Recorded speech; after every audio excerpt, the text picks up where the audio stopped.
Akhirnya bro, skor telak 6-1 membawa skuad Bansos gua tembus ke divisi 3. Video ini sengaja gua buat untuk menjawab beberapa komentar di video saya sebelumnya yang meragukan skuad Bansos. Apakah skuad Bansos bisa tembus ke divisi yang lebih tinggi? Menurut gua pribadi, bisa tembus divisi yang lebih tinggi itu ada 3 faktor. Yang pertama, skill user. Dia paham strategi dan taktik bermain. Kedua, koneksi internet yang stabil. Dan ketiga, device yang digunakan. Itu aja, simple sebenarnya, tanpa harus berdebat panjang lebar.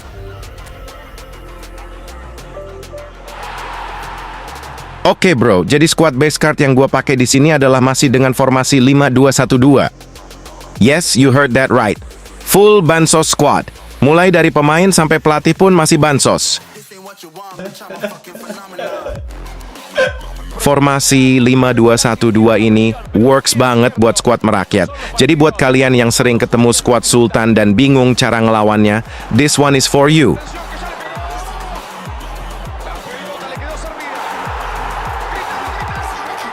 Formasi ini sebenarnya bukan formasi bertahan. Justru ini formasi transisi cepat yang ngandelin kombinasi, ketahanan blok serangan vertikal 2 striker dan overlap wingback.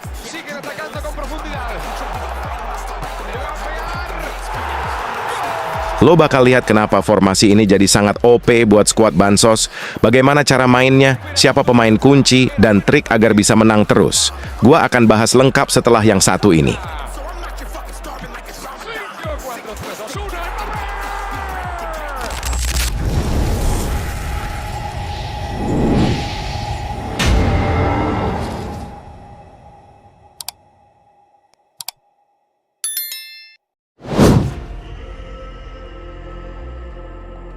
Di lini belakang gue pakai 3 CB, full build up, atau pembangun serangan. 3 CB gue semuanya build up.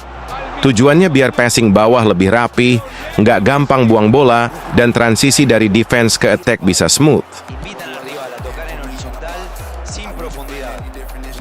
Karena dengan 3 CB yang paling penting itu struktur, bukan cuma numpuk pemain.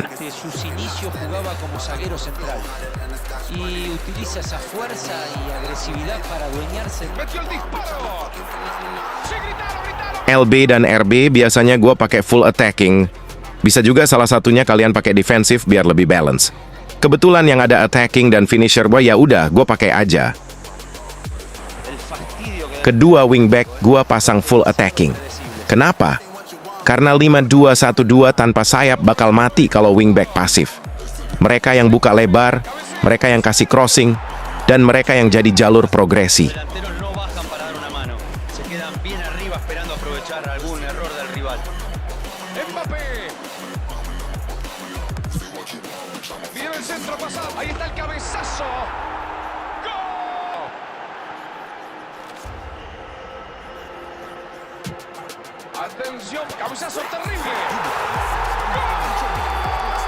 Dua DMF kalian bisa pakai jangkar dan box to box. Kebetulan di sini gue pakai keduanya box to box. Dua box to box ini meta buat skuad Bansos karena mereka punya stamina gede, jangkauan luas, dan bisa support offense maupun defense.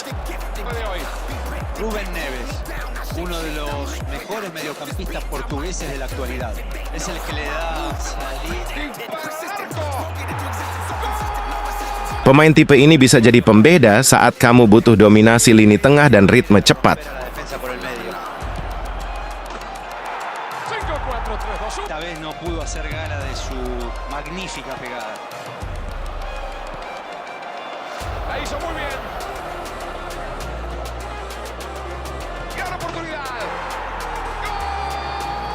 Depan mereka ada satu pemain yang berperan sebagai otak serangan tim, yaitu AMF.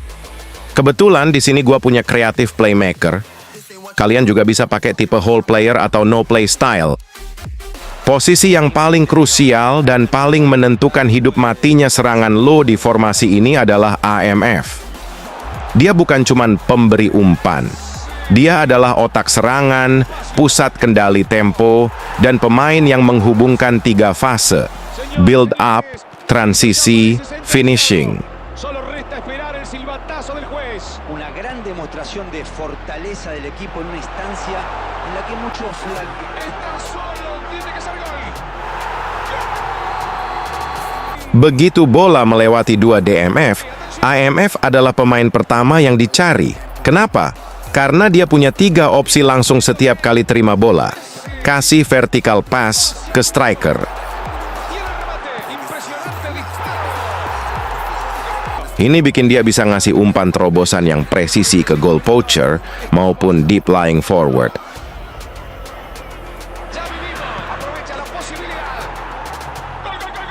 Di posisi terakhir, ada 2 striker.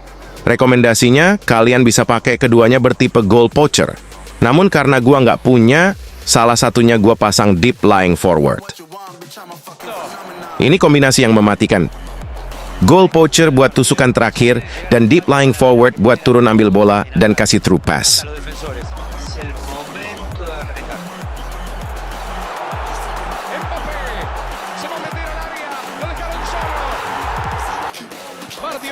Intercepta justo a tiempo. Gran jugada. Brillante Mbappé.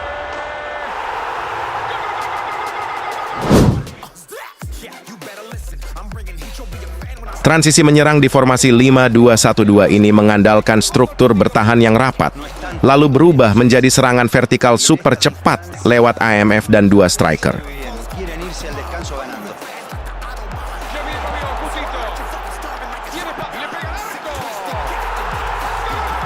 Karena Sebilo semua build up, ini bikin bola nggak gampang mental waktu ditekan.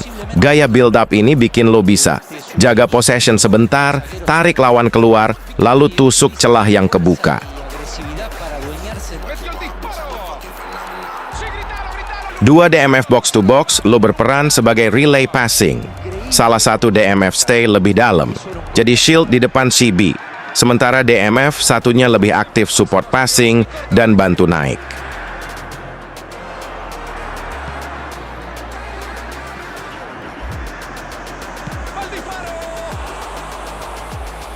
Walaupun main tanpa winger, wingback jadi wujud kreativitas utama.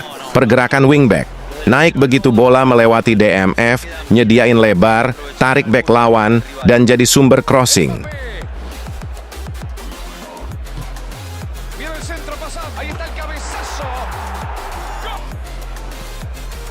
Demasiado parejo todo muy parejo, todo muy igualado, 0-0. Rice. Nuno Méndez. Siguen atacando con profundidad. Le va a pegar.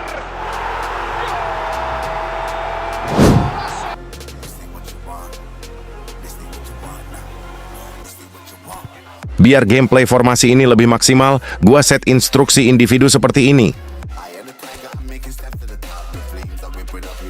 Instruksi anchoring, gua set ke AMF. Dengan instruksi ini, AMF nggak lari-lari liar. Dia stay di tengah dan menjadi playmaker utama, pembelah blok lawan, dan pemantik through pass.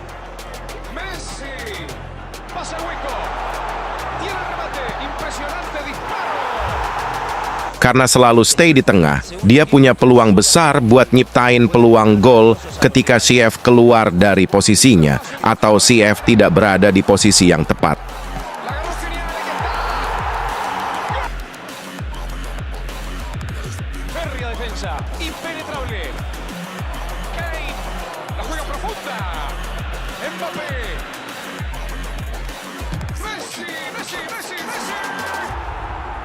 Salah satu DMF gua set instruksi defense biar dia stay lebih dalam, jadi shield di depan CB. Efeknya build up jadi stabil meski squad bansos.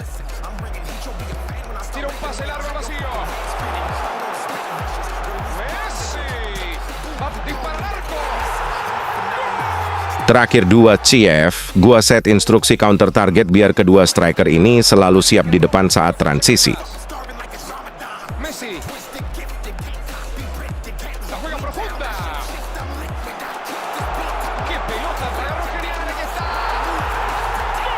Karena 2 striker lo dikunci di depan, saat AMF pegang bola, mereka langsung trigger run.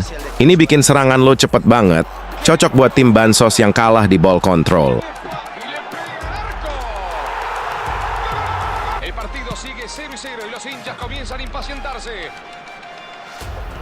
Intenta un pase vacío. Kane se va a meter al área. Dentro del arco. Qué terrible reacción. Alright guys, itu dia analisis lengkap formasi 5-2-1-2 full bansos yang benar-benar bantu gua tembus divisi 3 musim ini. Lo nggak perlu pemain mahal, yang penting lo ngerti bagaimana formasi ini jalan dari defense, transisi, finishing. Prácticamente en todas las temporadas Messi puso la vara demasiado. Impresionante disparo. Kalau kalian suka breakdown begini, jangan lupa like, comment, dan kasih tahu gua formasi apa lagi yang mau gua bedah next. And of course, subscribe biar nggak ketinggalan konten eFootball 2026 lainnya. Thanks for watching. See you in the next video. The Nong signing out. La juega profunda.